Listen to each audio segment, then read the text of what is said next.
Bienvenidos a este capítulo del máster en ecografía musculoesquelética, reumatológica y traumatológica sobre el estudio ecográfico del hombro.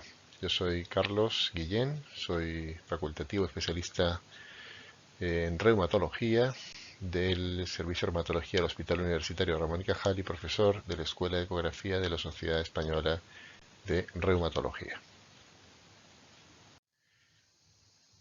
He dividido esta charla en dos debido al tamaño que ocupa. En una primera parte hablaremos de las consideraciones anatómicas que hay que tener en cuenta para realizar correctamente una exploración ecográfica sistemática del hombro, y en una segunda parte ya nos pondremos de lleno a la exploración ecográfica.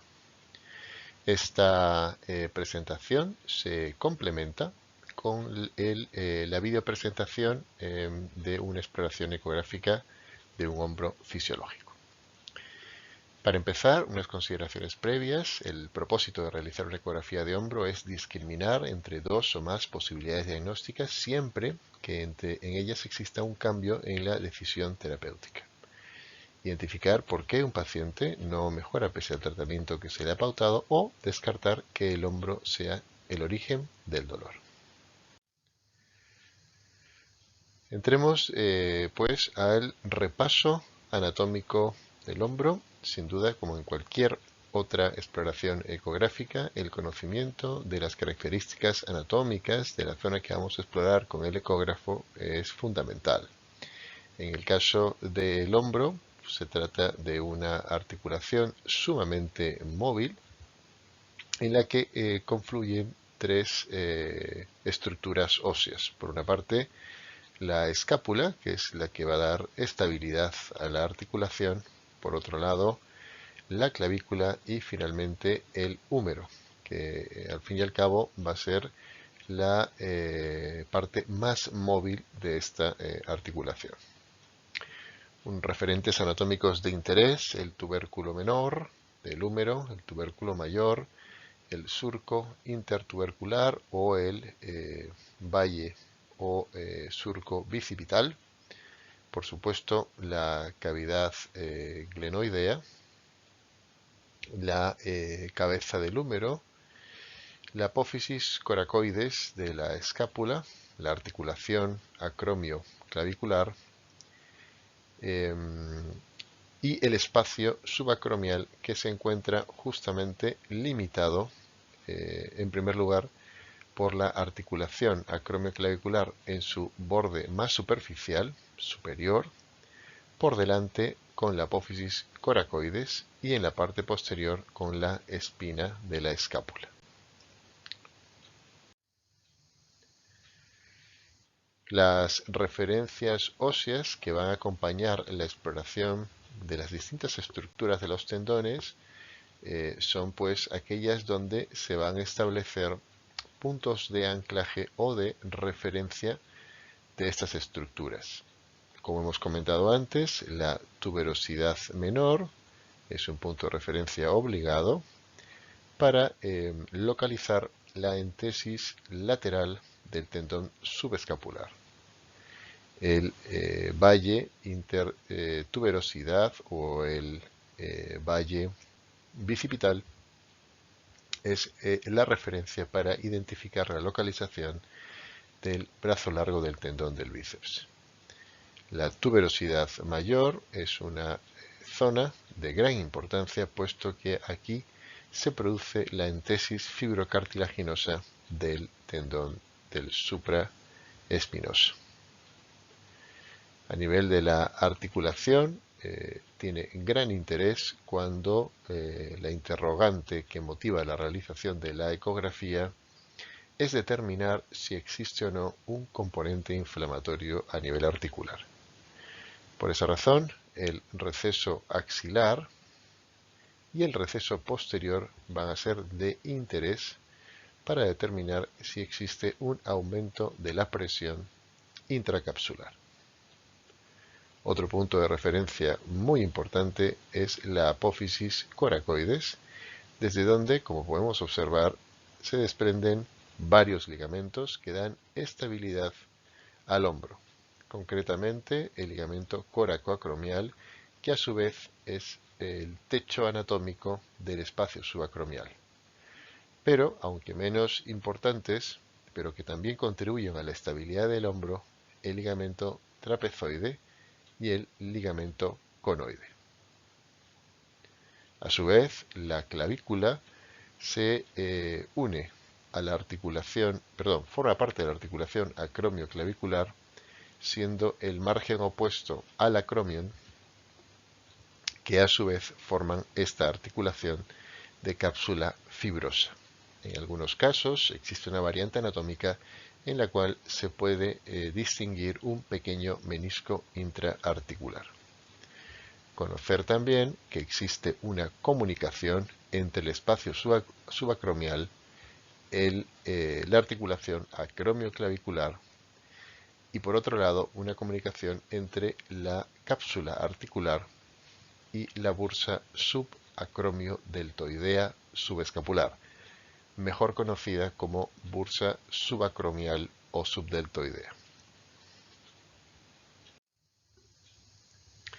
En cuanto a los tendones del hombro, debemos tener en cuenta fundamentalmente tres.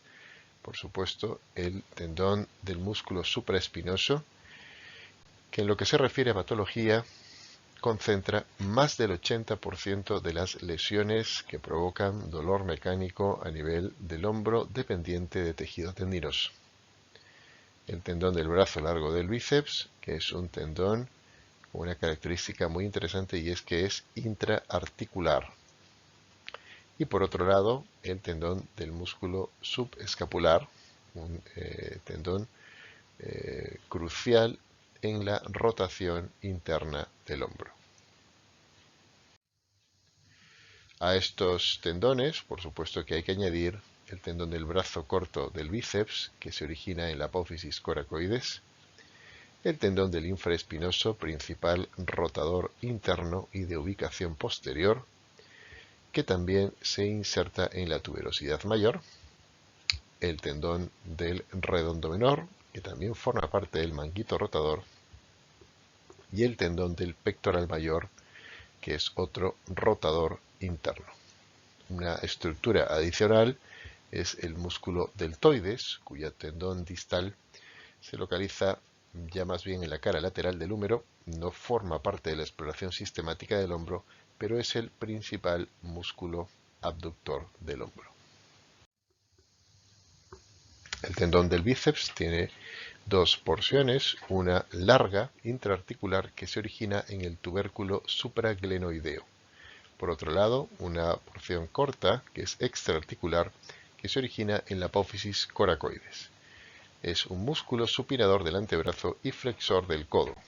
La vaina sinovial de la porción larga tiene contacto intraarticular. Hay que decir que esta vaina sinovial no acompaña la totalidad del recorrido del tendón, sino los dos primeros tercios. Aquí tenemos un detalle de la vista lateral de la escápula, donde se puede observar anterior la apófisis coracoides, posterior la espina y el arco del acromion, el tubérculo supraglenoideo, donde por cierto se inserta el tendón del brazo largo del bíceps, la cabina glenoidea, cuya superficie solamente cubre el 30% de la cabeza del húmero, el tubérculo infraglenoideo y la cara tanto anterior como dorsal de la escápula. La anterior sirve de lecho para el subescapular, la dorsal sirve de lecho para el infraespinoso. El tendón subescapular se inserta medialmente en el borde anterointerno de la escápula y lateralmente en la tuberosidad menor. Es un tendón de aspecto triangular, cuya función fundamentalmente es de rotador interno del hombro. Aquí tenemos su disposición, como podéis ver, tiene una forma triangular o piramidal, cuya base es el borde anterointerno de la escápula. Ecográficamente, este tendón puede ser explorado en su porción más lateral y la porción miotendinosa queda aproximadamente debajo de la apófisis coracoides. El tendón del supraespinoso tiene dos fascículos, ambos colocados sobre la espina de la escápula. Se inserta lateralmente en la tuberosidad mayor, también conocida como troquíter. Su fascículo anterior es rotador interno y su fascículo posterior es fundamentalmente elevador y abductor del hombro. Es el tendón anteflexor del hombro por excelencia y el 80% de las lesiones del hombro ocurren en este tendón. Hay que recordar que es un tendón con entesis fibrocartilaginosa, no fibrosa, y además es un tendón con entesis epifisaria, ¿no? De ahí la alta prevalencia de lesiones mecánicas a este nivel. Aquí tenemos una imagen 3D donde podemos observar la disposición del músculo supraespinoso en la región lateral de la tuberosidad mayor y su recorrido hacia la espina de la escápula, por debajo, por supuesto, del ligamento coracoacromial, dentro del espacio subacromial. Tened en cuenta, por favor, que este tendón volumétricamente es mucho más delgado que otros vecinos como el subescapular y el infraespinoso que también tenéis en la imagen, hecho que también contribuye a ser el tendón más potencialmente lesionado de la anatomía del hombro. El infraespinoso se inserta medialmente en la cara posteromedial de la escápula, es el análogo posterior del subescapular y es su contraparte en la movilización del hombro. Lateralmente se inserta en la porción posterolateral del troquíter y comparte entesis con el fascículo posterior del supraespinoso. Es un tendón, como hemos comentado, rotador externo. El tendón del redondo menor procede del borde inferior de la escápula y alcanza el borde postero inferior del troquíter distal a la entesis del infraespinoso. Es un tendón rotador externo y además cumple funciones de aducción.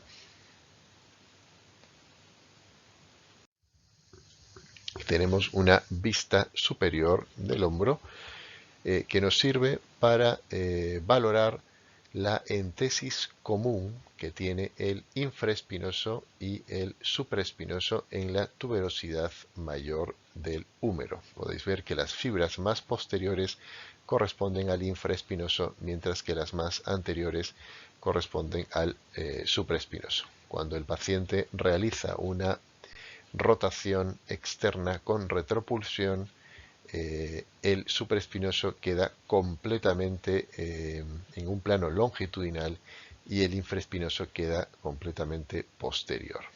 Más adelante tenemos al subescapular.